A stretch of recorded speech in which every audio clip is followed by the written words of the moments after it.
Good morning दोस्तों। समर्पण nursing academy के यूट्यूब चैनल पे मैं आप सभी का स्वागत करता हूं। दोस्तों, अगर आप हमारे चैनल पे नए हैं और अभी तक आपने हमारे चैनल को सब्सक्राइब नहीं किया है तो प्लीज़ आप हमारे चैनल को सबसे पहले सब्सक्राइब करें, बेल आइकन ज़रूर प्रेस करें ताकि आने वाले सभी वीडियोज़ का नोटिफिकेशन आपको मिलता रहे। दोस्तों, पीडियाट्रिक नर्सिंग एमसीक्यू में हमने अभी तक के 170 क्वेश्चन पीआर यादव की बुक से सोल्व कर लिए हैं। आज का जो सेशन रहेगा अपना 10 क्वेश्चंस का, जो कि 171 से लेके 180 तक 171 टू 180 तक के क्वेश्चंस प्रहलाद राम यादव की बुक से रहेंगे। दोस्तों, ये सारे के सारे ऑलमोस्ट 10 क्वेश्चन जो है वो रेस्पिरेटरी डिस्ट्रेस जो है बच्चे का उससे रहेंगे। तो चलिए शुरुआत करते हैं आज के सेशन की क्वेश्चन नंबर 171 के साथ में।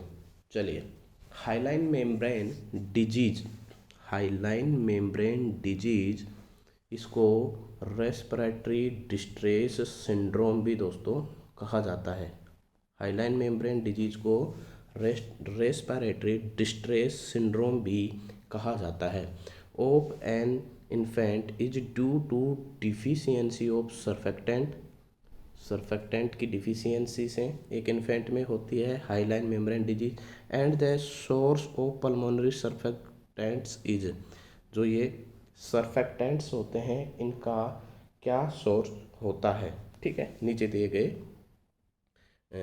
दिए गए ऑप्शंस में से। ठीक है, तो alveolar macrophages, capillary endothelium, pneumocyte type 1, pneumocyte type 2। तो दोस्तों, ये पूछ रहा है कि जो सर्फेक्टेंट है वो कौन सी सेल्स से रिलीज होते हैं। सर्फेक्टेंट जो है नीचे दी गई कौन सी सेल्स से रिलीज होते हैं। तो दोस्तों, दो प्रकार की सेल्स जो है लंग्स में पाई जाती है। लंग एलोलाई है वो दो प्रकार की सेल से मिलके बना हुआ होता है। एक होता है न्यूमोसाइट टाइप 1, ठीक है, और एक दूसरा होता है न्यूमोसाइट टाइप 2। ठीक है, न्यूमोसाइट टाइप 2। तो जो सर्फेक्टेंट जो होता है दोस्तों, न्यूमोसाइट टाइप 2, जो कि टोटल 5% सेल्स होती हैं, और बाकी जो है टाइप 1 जो है न्यूमोसाइट टाइप 1 वो 95% सेल होती हैं। तो जो 5% सेल होती है न्यूमोसाइट टाइप 2, ये जो होती है दोस्तों, ये क्यूबोइडल टाइप सेल से मिलके बनी हुई होती है और ये एल्वेलार फ्लूइड सिक्रेट करती है। उस एल्वेलार फ्लूइड को अपन क्या बोलते हैं, सर्फेक्टेंट बोलते हैं। टाइप न्यूमोसाइट टाइप 2 जो सेल्स हैं लंग्स की, उसको वो सर्फेक्टेंट सिक्रेट करती हैं, जो कि टोटल 5% ये सेल्स होती हैं। जो लंग एलोलाई है वो दो प्रकार की सेल्स से मिलके बना हुआ होता है। पहला जो होता है न्यूमोसाइट टाइप फर्स्ट, एंड दूसरा जो होता है न्यूमोसाइट टाइप 2। पहली जो सेल्स हैं वो 95% होती हैं, एंड जो सेकंड सेल्स है न्यूमोसाइट टाइप 2 वो 5% होती हैं। वो एक प्रकार का फ्लूइड सिक्रेट करती हैं। न्यूमोसाइट टाइप 2 सेल्स एक प्रकार का फ्लूइड सिक्रेट करती है दोस्तों। उस फ्लूइड को अपन सर्फेक्टेंट कह रहे हैं। ये क्या है, इसको क्या कह रहे हैं, सर्फेक्टेंट कह रहे हैं। ठीक है, ये सर्फेक्टेंट क्या है, ये फास्फोलिपिड्स एंड लाइपोप्रोटीन का मिक्सर होता है। फास्फोलिपिड्स का और लाइपोप्रोटीन का क्या होता है, ये एक मिक्सर होता है दोस्तों। तो ये जो फ्लूइड सिक्रेट करती है उस फ्लूइड को बोलते हैं सर्फेक्टेंट। इसके अभाव में दोस्तों रेस्पिरेटरी डिस्ट्रेस सिंड्रोम बच्चे में हो जाता है। Respiratory distressed syndrome, hyaline membrane disease भी इसको कहते हैं। तो इसलिए सही आंसर जो जाएगा वो आंसर जाएगा, सही आंसर क्या जाएगा, न्यूमोसाइट टाइप 2 जो सेल्स होती हैं वो ही सर्फेक्टेंट का सिक्रेशन करती हैं। तो इसलिए right answer goes to answer D. Question number 172, respiratory distress syndrome RDS, respiratory distress syndrome is common in preterm babies. Common होता है किसमें, प्रीटर्म बेबीज में। प्रीटर्म बेबीज क्या है दोस्तों, babies born less than 36 week of gestation, इसको preterm baby बोलेंगे। ठीक है, ये एक रिमाइंडर के लिए था। Respiratory distress syndrome RDS is common in preterm babies due to, किसकी वजह से कॉमन है प्रीटर्म बेबीज में रेस्पिरेटरी डिस्ट्रेस सिंड्रोम?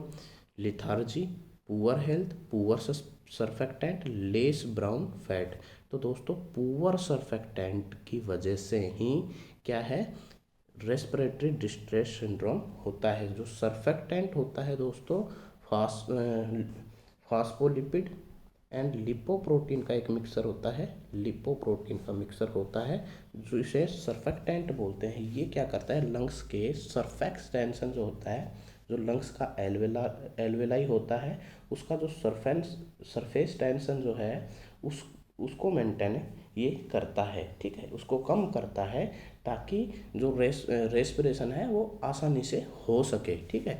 रेस्पिरेशन आसानी से नहीं होगा, सर्फेक्टेंट नहीं होगा तो सरफेस टेंशन वहाँ पे ज़्यादा होगा। इसकी वजह से जो है वो क्या होगा, सरफेस टेंशन की वजह से क्या होगा, जो है जो है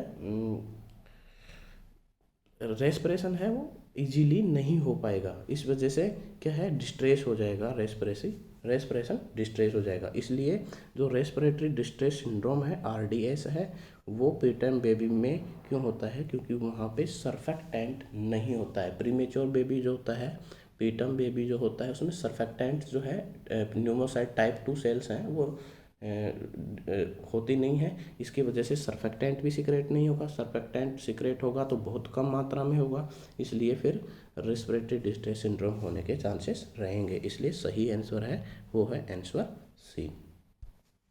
विच assessment finding would be the most unlikely risk factor of RDS का कौन सी असेसमेंट फाइंडिंग है जो कि अनलाइकली रिस्क फैक्टर होंगे, ठीक है। अनलाइकली रिस्क फैक्टर्स के लिए नियोनेट बोर्न एट 36 वीक, लगभग 36 वीक पे भी टर्म बेबी हो जाता है, इसलिए जो है सही आंसर जो जाएगा वो जाएगा answer B.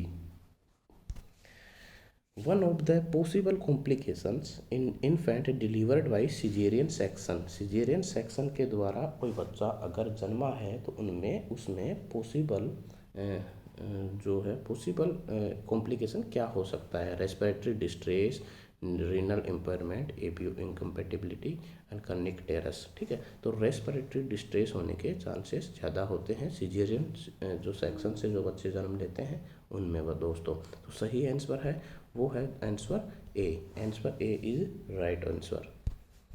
What is the most common complication for which a nurse must monitor preterm infant? Most common complication कौन सा है जिसके लिए एक नर्स को प्रीटर्म इन्फेंट को मॉनिटर करना होगा, ठीक है। Haemorrhage, brain damage, respiratory distress and aspiration of mucus.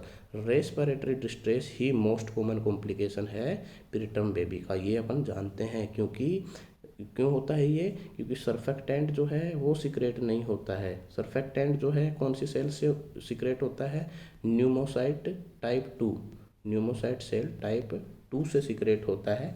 Surfactant क्या है, एक फास्फोलिपिड और लाइपोप्रोटीन का एक मिक्सर होता है जो क्या करता है, सरफेस टेंशन को कम करता है, जो एल्वेलार सरफेस टेंशन को कम करता है ताकि इजीली रेस्पिरेशन हो सके। तो अगर सर्फेक्टेंट जो है वो सीक्रेट नहीं होगा तो रेस्पिरेटरी डिस्ट्रेस होने के चांस रहेंगे। तो जो प्रीटर्म बेबी होती है दोस्तों, प्रीटर्म बेबी में रेस्पिरेटरी डिस्ट्रेस होने के चांसेस रहेंगे, इसीलिए जो नर्स है वो मॉनिटर करेगी। इसलिए right answer goes to answer C. When a nurse see a baby in respiratory distress, जब एक नर्स रेस्पिरेटरी डिस्ट्रेस में एक बेबी को देखती है फ्रॉम अपारेंट म्यूकस, और उसके म्यूकस भी है, ठीक है, उसके म्यूकस भी है और रेस्पिरेटरी डिस्ट्रेस भी हो रहा है, the first nursing action is to, पहला नर्सिंग एक्शन क्या होगा कि एक नर्स जब देखती है कि एक बच्चे को रेस्पिरेटरी डिस्ट्रेस हो रहा है और म्यूकस के साथ में, ठीक है, म्यूकस भी है उसमें, तो वो नर्स सबसे पहले क्या करेगी, उसका पहला एक्शन क्या होगा, carefully slap the infants back, क्या ध्यानपूर्वक पीछे थप्पड़ मारेगी, बैक पे थपथपाएगी, thump chest and start CPR, chest को थंप करेगी, दबाएगी और CPR स्टार्ट कर देगी, ठीक है। Pick the baby up by feet and call the core team को बुलाएगी या क्या करेगी। पहला एक्शन क्या है, तो पहला एक्शन है दोस्तों वो उसको उल्टा लटका लेगी, वो पैरों से उठाएगी बच्चों के, उल्टा कर लेगी ताकि म्यूकस है वो म्यूकस जो है वो निकल जाए उससे, इससे रेस्पिरेटरी डिस्ट्रेस नहीं हो पाएगा। ठीक है, म्यूकस निकलेगा तो उससे रेस्पिरेटरी डिस्ट्रेस नहीं होगा। तो इसलिए सबसे पहले वो पहला एक्शन क्या होगा उसका, pick the baby up by the feet, feet के द्वारा उठा लेगी उसको। ठीक है, ये इसलिए right answer C. The nurse evaluates the adequacy of the neonate's oxygen. एक नर्स है वो एडिक्वेसी देख रही है कि एडिक्वेट है कि नहीं है नियोनेट में ऑक्सीजन। तो क्या मॉनिटर करेगी वो, cyanosis of hands and feet. ठीक है, पल्स रेट कंटिन्यूसली, इसका कोई रोल ही नहीं है।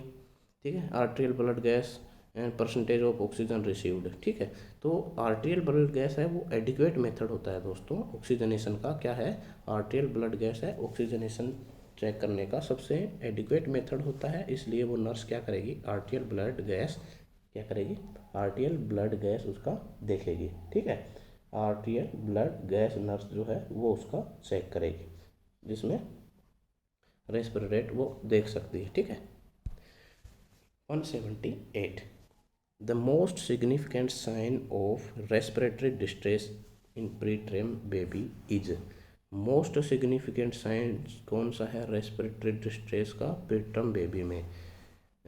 मोस्ट जो सिग्निफिकेंट साइन है दोस्तों वो होता है नजल फ्लेयरिंग। नजल फ्लेयरिंग जो होता है, मतलब जैसे ब्रीथिंग डिफ़िकल्टी बच्चे में अगर होती है तो उसके जो नोस्ट्रिल्स है वो चौड़े हो जाते हैं सांस लेते टाइम। जब ब्रीथिंग डिफ़िकल्टी होती है, जो नोस्ट्रिल्स हैं वो चौड़े होंगे सांस लेते टाइम। ठीक है, वो ज़्यादा अंदर ऑक्सीजन लेने की कोशिश करेंगे ताकि ऑक्सीजन मेंटेन रहे बॉडी में, तो नजल फ्लेयरिंग हो जाएगी। जो रेस्पिरेटरी डिस्ट्रेस जब होता है तो उसमें क्या होगा, नजल फ्लेयरिंग होगी। तो जो मोस्ट सिग्निफिकेंट साइन है वो है दोस्तों नजल फ्लेयरिंग। वो क्या है, नजल फ्लेयरिंग क्या है, मोस्ट सिग्निफिकेंट साइन है। बाकी ग्रंटिंग भी होता है, ग्रंटिंग भी होता है। ठीक है, तो इसलिए नजल फ्लेयरिंग है वो मोस्ट सिग्निफिकेंट साइन है किसका, रेस्पिरेटरी डिस्ट्रेस का। तो right answer goes to answer B. इसके अलावा भी बहुत साइन सिम्टम होते हैं दोस्तों रेस्पिरेटरी डिस्ट्रेस के, वो भी मैं आपको बता देता हूँ, थोड़ा नोट कर लीजिएगा। रेस्पिरेटरी डिस्ट्रेस के जो साइन सिम्टम है वो टैकीपनिया होता है कि रेस्पिरेटरी रेट ज़्यादा हो जाती है, साइनोसिस हो जाता है, नजल फ्लेयरिंग तो है ही सबसे मोस्ट सिग्निफिकेंट, ग्रंटिंग होती है दोस्तों। इसके अलावा ग्रंटिंग का मतलब है ऐसे नॉइज आना, ऐसे कई बार है ना गर्राहट जैसी आवाज़ आती है, जैसे बहुत ज़्यादा डिफ़िकल्टी होती है तब ऐसे नॉइजी आवाज़ आ जाती है। ठीक है, इसके अलावा रिट्रैक्शन ऑफ रिब्स, जो रिट्रैक्शंस हैं वो होंगे, जैसे अस्थमा के पेशेंट में अपन देखते हैं कि जो चेस्ट है पूरी ही ठुड्डी के बिल्कुल टच हो जाती है, कि गर्दन तो बिल्कुल सिंक ही हो जाती है एक तरह से। ठीक है, तो ये एक प्रकार से रिट्रैक्शंस होते हैं। ठीक है, सीसार aspiration, decrease breath sound decrease हो जाएंगे इसके। पुअर मसल्स जो है, मसल टोन पुअर हो जाएगा, हाइपोथर्मिया हो जाएगा और एपनिया हो जाएगा। ये कुछ अलग रेस्पिरेटरी डिस्ट्रेस सिंड्रोम के साइन सिम्टम्स है। इसलिए इसमें मोस्ट सिग्निफिकेंट जो है वो नजल फ्लेयरिंग, इसलिए इसका आंसर है answer B. Question 179 you are providing nursing care. आप एक नर्सिंग ऑफिसर हो और एक नर्सिंग केयर प्रोवाइड करवा रहे हो to a preterm newborn baby. Preterm newborn baby है उसको नर्सिंग केयर प्रोवाइड करवा रहे हो। Which assessment finding would alert the nurse to the possibility of respiratory distress syndrome. ये आप नर्सिंग केयर प्रोवाइड करा रहे हो तो नीचे दी गई जो फाइंडिंग्स हैं उनमें से कौन सा जो है पॉसिबिलिटी है रेस्पिरेटरी डिस्ट्रेस सिंड्रोम की, नीचे दिए गए साइन सिम्टम्स में से, कौन सा मोस्ट कॉमन है फाइंडिंग है जिसकी वजह से आप ये अंदाज़ा लगा सकते हो कि इसमें रेस्पिरेटरी डिस्ट्रेस सिंड्रोम हुआ है। तो tachypnea and retraction, bradypnea and hypotension, weak cry and irritability, increase cry and cyanosis. तो दोस्तों टैकीपनिया, अभी हमने साइन सिम्टम बताया रेस्पिरेटरी डिस्ट्रेस सिंड्रोम के, रिट्रैक्शन एंड टैकीपनिया होता है। रेस्पिरेटरी डिस्ट्रेस सिंड्रोम में क्या होता है, टैकीपनिया होता है, मतलब ब्रीथिंग जो रेट है वो बहुत ज़्यादा बढ़ जाती है। ठीक है, रिट्रैक्शंस होते हैं, रिट्रैक्शंस का मतलब जैसे अस्थमा के पेशेंट में होता है बहुत ज़्यादा सांस लेते हैं, गहरी सांस लेते हैं तो जो चेस्ट है वो ऊपर ठुड्डी तक आ जाती है, जो अपनी ठुड्डी होती है वहाँ तक आ जाती है, इसलिए इसको बोलते हैं रिट्रैक्शंस। ठीक है, तो इसका जो मोस्ट असेसमेंट फाइंडिंग जो है वो अलर्ट करती है रेस्पिरेटरी डिस्ट्रेस सिंड्रोम के लिए टैकीपनिया एंड रिट्रैक्शन। अगर रिट्रैक्शन और टैकीपनिया हो रहा है पेशेंट में तो वो फाइंडिंग होगी कि respiratory distress syndrome, respiratory distress है इसमें, सिंड्रोम है किसमें, बेबी में, इसलिए ए आंसर सही जाएगा। आज का सेशन का लास्ट और अंतिम क्वेश्चन दोस्तों, which of the below is not a sign of respiratory distress. नीचे दिए गए में से कौन सा एक साइन नहीं है रेस्पिरेटरी डिस्ट्रेस का। साइनोसिस होता है दोस्तों, बिल्कुल अपने साइन सिम्टम पता है, साइनोसिस होता है। Changing of posture to ease breathing, ये भी होता है, क्योंकि ब्रीथिंग डिफिकल्टी होती है तो इधर उधर अपन अपनी पोजीशन पोस्चर चेंज करते हैं ताकि अपन को इजी हो ब्रीथिंग लेने में। नजल फ्लेयरिंग तो मोस्ट सिग्निफिकेंट है ही। स्पीकिंग कंप्लीट सेंटेंस, ये भी नहीं बोल पाता है, तो इसलिए speaking complete sentence is not a sign of respiratory distress. Speaking complete sentence is not a sign of respiratory distress दोस्तों। इसलिए सही जो ऑप्शन है, करेक्ट जो ऑप्शन है, वो करेक्ट ऑप्शन होगा ऑप्शन डी। ऑप्शन डी को लॉक कर दिया जाए दोस्तों, ऑप्शन डी सही आंसर है, इसलिए इसको लॉक कर देंगे, इसको टिक कर देंगे। तो दोस्तों आज के सेशन के 10 क्वेश्चंस हो चुके हैं दोस्तों। 180 क्वेश्चन अभी तक अपने प्रहलाद राम यादव की बुक से सोल्व कर लिए हैं। ग्रोथ एंड डेवलपमेंट के ही लगभग क्वेश्चन अभी चल रहे हैं। और दोस्तों आशा करता हूं कि ये सारे क्वेश्चंस आप विद रेशनल समझ में आ रहा होगा। अगर कोई प्रकार की क्यूरी हो, कोई दिक्कत हो, तो आप कमेंट बॉक्स में कमेंट कर सकते हैं। और दोस्तों अगर अभी तक भी आपने हमारे चैनल को सब्सक्राइब नहीं किया है तो प्लीज़ हमारे चैनल को सब्सक्राइब करें, लाइक करें और बेल आइकन तो ज़रूर दबा दीजिए, ताकि आने वाले सभी वीडियोस का आपको तुरंत नोटिफिकेशन मिले और आप तुरंत उसको पढ़ना स्टार्ट करें। और दोस्तों लगे रहिए, आने वाले नोट सेट एग्ज़ाम में ये क्वेश्चंस आपका बहुत हेल्प करने वाले हैं। ये बेसिक क्वेश्चंस हैं, बेसिक क्वेश्चंस बहुत बार पूछे जाते हैं, बेसिक टर्म्स बहुत बार पूछी जाती है, इसलिए बेस क्लियर होगा तभी आगे कुछ क्लियर हो पाएगा। इसलिए दोस्तों लगे रहिए। धन्यवाद दोस्तों।